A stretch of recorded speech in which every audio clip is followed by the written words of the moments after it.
maikutlo a kgobegile mme setshwantsho seno ke sona fela sesupo sa monna yo a pakiwang e le motsadi.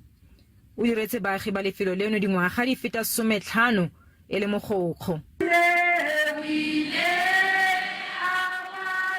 Sekolo gompieno se ntse le tirelo ya segopotso gona tiro ya gagwe tlotla.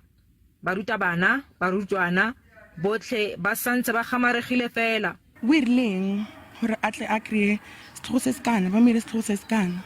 Re Kadiege le motho wa batho a dirisana le batho a na le kamano le bana ba botlhe le ba ileng ba bamsha mo sekolong tota. Go ya ka mapodisi Kadiege o tswile mo legaeng leno la gagwe go etela ditsala tsa gagwe ka la matlhatso mo mosong fela ga ka boa. Setopo sa gagwe se fitlhetswe fa thoko ga tsela mo gare ga ditlhatsana kwa Winterfeld. Balelapa ba kgobegile maikutlo thata. 2 years back we had celebrated his 54th birthday and he had just survived cancer. So we were so happy that he has beaten cancer. Hlungwane a re mapodisi a santse a batlisisa.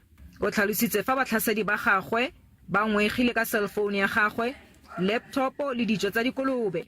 The motive of the murder is unknown at this stage and police in Lwate will continue with investigations. Lefapha la thuto la Gauteng le rebotse thuso go bao ba milweng ke tiragalo eno. Kadiege o tlile go bolokiwa ka la matlhatso. Molemoane motho wa SABC News, Pretoria.